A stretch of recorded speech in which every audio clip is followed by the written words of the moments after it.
on terror. We're here on a spot where a 100-year reign of white supremacist terror ran amok with tens of thousands, if not hundreds of thousands of victims.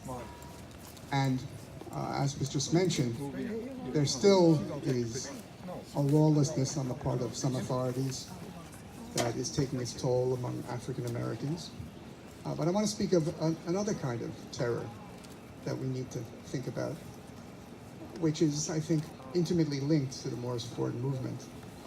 And that is that there's a fear that is rampant in our nation, and a fear that I think stalks African Americans to a greater degree, and that's a fear of joblessness, a fear of not being able to find a job that pays more than poverty wages, a fear of not being able to go to a doctor because you don't have the money to pay for it, a fear of being evicted, a fear of being foreclosed upon, a fear of having your utilities turned off, a fear of not being able to pay for a lawyer if you want to protest discrimination or sexual harassment, a fear of not being able to go to a decent school because you live in a community that doesn't have enough real estate tax revenue to pay for decent schools, and you don't have enough money to leave that area or go to higher education.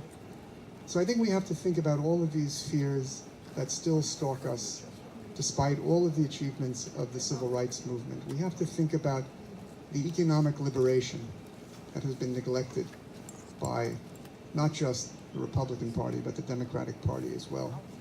And that is precisely what Dr. King was concerned with when, in the last year of his life, instead of glorifying in the triumphs of the Civil Rights Bill, the Voting Rights Act, his own Nobel Prize, he was ready to set out on a new struggle for freedom, which would involve the Poor People's Campaign.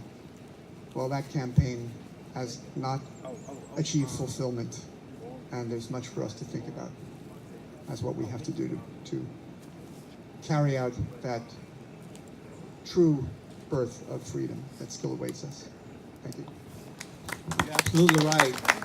Economic justice, redistribution of the wealth of this society, this country, was on Dr. King's mind when he delivered his mountaintop speech. That was his next phase. The Poor People's Campaign was designed to do that. We did the best we could by carrying out the Poor People's Campaign. But Dr. King's work is still not complete, and we know that. Anybody else?